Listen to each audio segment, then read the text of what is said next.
Halo teman-temanku di mana saja berada, selamat pagi dan salam sejahtera buat kita semua. Bertemu lagi dengan Seto Service teman-teman. Pada kali ini kita akan berbagi ilmu supaya mempermudah buat teman-teman belajar dalam menguasai bidang elektronik. Yang pertama-tama teman-teman harus menguasai dasarnya. Itu yang paling penting saudaraku. Jadi di sini di depan kita ada satu buah PCB merek speaker aktif Polytron. Nah, dia berbentuk kepingan seperti ini teman-temanku. Tapi ini udah habis saya copot-copotin semua. Nah, seperti ini teman-temanku. Kali ini kita akan membahas bagaimana kita mengetahui suatu komponen yang nempel di PCB ini tanpa harus melihat ke bagian sini teman-teman. Nah, karena pada saat kita bekerja di lapangan atau di tempat servis, kita susah kalau misalnya harus mengetahui ini lambangnya apa, ini lambangnya apa gitu teman-teman. Nah, jadi tanpa kita harus mengetahui ke belakang sini, jadi kita sudah tahu, oh ini lambangnya kapasitor, ini lambangnya dioda, kemudian ini lambangnya dioda Zener, kemudian ini lambangnya transistor, ini juga lambangnya keramik, kapasitor keramik, ya gitu teman-temanku. Ada juga lambangnya resistor. Nah, jadi seperti itu teman-teman. Yang harus teman-teman ketahui dulu, di dalam sebuah komponen PCB biasanya di satu misalnya ada dalam satu mesin Polytron seperti ini atau mesin TV, dia selalu memiliki yang namanya regulator atau power supply-nya teman-temanku. Nah, untuk menghidupkan mesin bagian induknya, bagian repernya ini ya. Nah, jadi seperti itu teman-teman. Nah, ini simple teman-teman. Ini yang paling simple ini.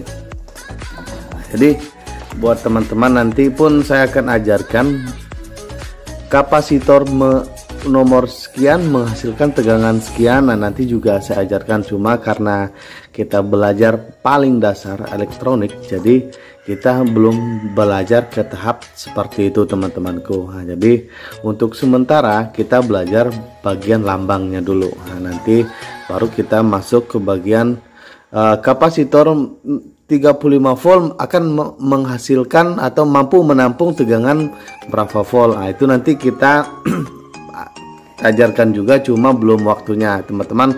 Sebelum memasuki ke situ, teman-teman harus menguasai yang namanya lambang-lambang di bagian di atas PCB ini dulu. Apabila teman-teman mampu mengetahui yang namanya kapasitor, resistor, transistor, nah itu sangat mudah sekali nanti buat teman-teman menguasai bagian yang lain. Nah, karena itu dasarnya teman-temanku. Nah, jadi biasanya tegangan masuk dari listrik negara atau PLN, dia berupa tegangan AC, belum menjadi tegangan DC. Sementara elektronik yang berbentuk elektronik rumah tangga seperti ini, dia selalu berbentuk tegangan DC, walaupun kecil besarnya itu selalu dirubah menjadi ketegangan DC teman-teman. Itu harus teman-teman ingat, jangan sesekali teman-teman tegangan yang listrik langsung teman-teman sambung ke bagian kaki tegangan yang mengeluarkan tegangan AC. Jadi tidak boleh seperti itu teman-teman. Nah, listrik biasanya masuk dari tegangan ini. Nih, nah ini dia. Habis itu dia melewati fuse. Ini lambang fuse. Ini yang seperti S ini lambang fuse biasanya teman-temanku. Nah, ini listriknya. Jadi diputus dulu teman-teman. Nah, ini switch pemutus di sini ya. Kalau biasanya Polytron atau tip yang lain juga seperti itu. Sebelum dia penuh memasuki jalur perubah tegangan AC menjadi DC, ini biasa ada switch switch pemutus. Itu on off-nya teman-temanku. Nah, di sini. Kemudian dia dirubah lagi ke sini. Nih, ini bagian penstabil tegangan namanya ini. Yang seperti ini dia. Nah, ini penstabil tegangan supaya tegangannya tidak bergetar. Dia distabilkan dulu di sini, di gulungan ini.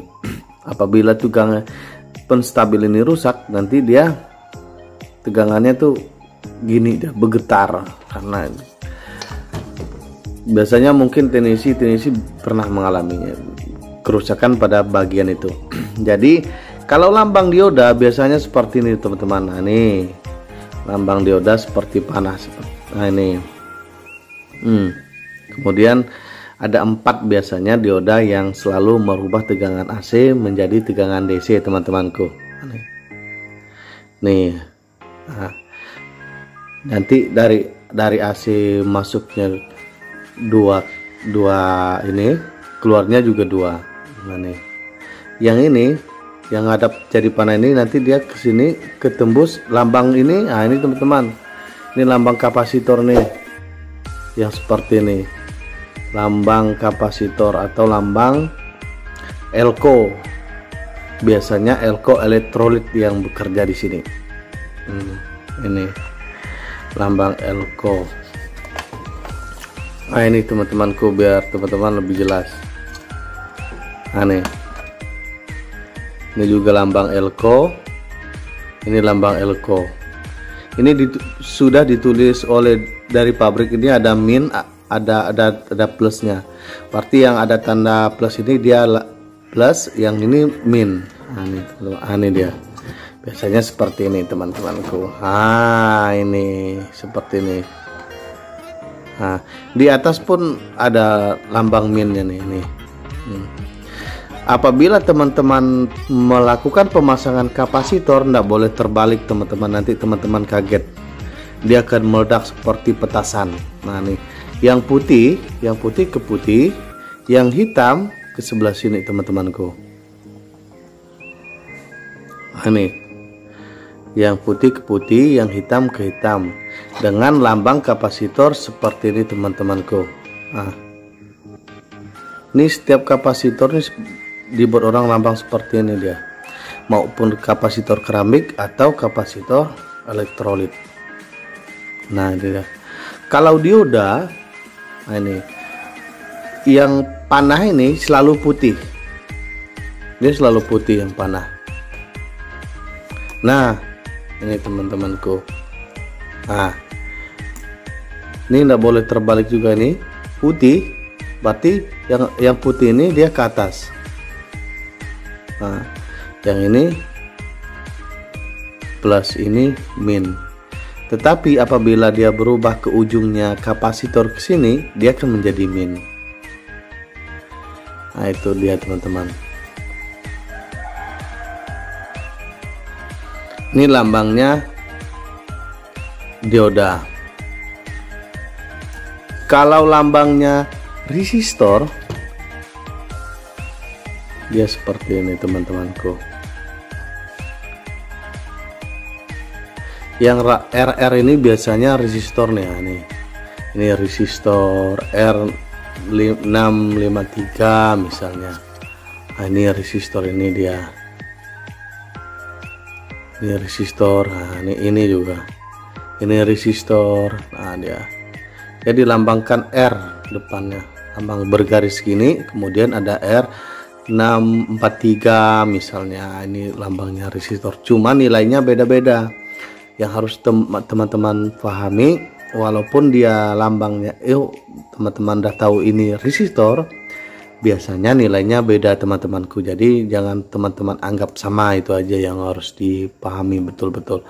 Jadi apabila teman-teman menemukan hal-hal seperti ini, teman-teman harus menguasai lambang, kemudian menguasai nilai. Itu harus sangat penting. Kemudian kalau apabila teman-teman menemui lambang seperti ini, oh ini seperti dioda teman-teman. Iya, memang dioda dia, tetapi dia agak bengkok sedikit. Nah, itu artinya ini dioda Zener atau dioda kaca yang seperti ini deh teman-teman. Nah, ini dioda ini biasanya ada nilainya teman-temanku. Ada yang dia akan menghasilkan 5 volt, ada yang dia akan menghasilkan 12 volt. Jadi walaupun dia sama, jangan sesekali teman-teman pasang berbeda nomornya, karena berbeda nomor berbeda juga arus yang dikeluarkan dari dioda ini. Seperti itu juga teman-temanku. Ini dioda yang seperti ini.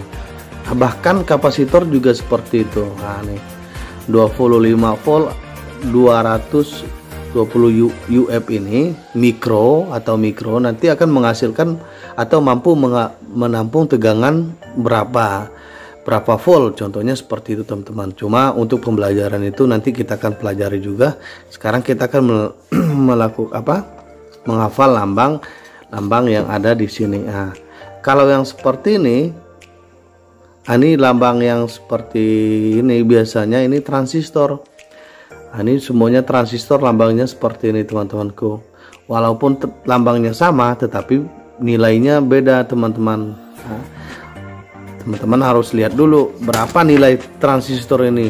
Nah, kemudian transistor apa yang dipakai di sini. Nah, misalnya seperti itu. Kalau ini biasanya dia pakai transistor NPN biasanya seperti itu teman-teman. Nah, ini ada TIP 4142 biasanya yang besar yang nempel di lempengan putih ini teman-temanku. Jadi seperti itu. Ini ada resistor juga yang nilainya berbeda-beda. Jadi yang harus teman-teman ingat apabila pengen belajar elektronik, yang pertama lambang di PCB ini biasanya sama-sama agak-agak sama, tetapi tidak jauh beda dia. Kalau misalnya seperti ini lambang dioda. Kalau lambangnya seperti ini lambang kapasitor atau elko. Ini dia lebih jelasnya seperti ini. Kemudian apabila teman-teman menemui lambang seperti ini bukan resistor, ini memang udah sambungan langsung nih dari ground ke ground, ini kawat biasanya dibuat orang. Kalau yang seperti ini ada R53, ini resistor teman-temanku. Ini lambang resistor. Ini lambang dioda ini. Kemudian lambang dioda Zener seperti ini dia. Ini lambang dioda Zener. Kemudian kalau seperti ini dia lambang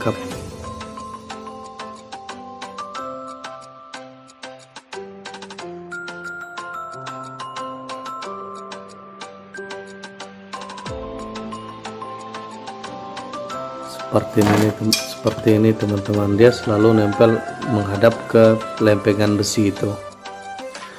Ini lambang dioda. Ini kapasitor. Kapasitor ada bermacam jenis teman-temanku. Dia ada kapasitor keramik.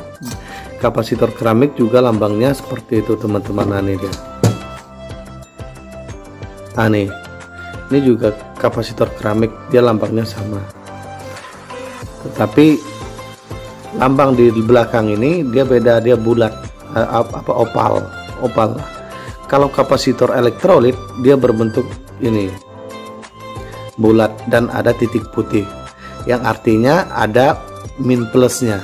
Kalau kapasitor keramik dia dipasang terbalik, dia tidak ngaruh teman-temanku, jadi dia bebas mau dipasang terbalik atau tidak, itu bebas. Tapi kalau elektrolit dia ada aturannya, dia ada min plusnya teman-teman. Oke, baiklah teman-teman, cukup sekian tutorial pagi ini. Banyak terima kasih teman-temanku yang berada di seluruh Nusantara. Kami ucapkan selamat pagi, salam sejahtera selalu buat kita. Jangan lupa subscriber, kemudian tinggalkan jejak komen. Oke, terima kasih teman-temanku.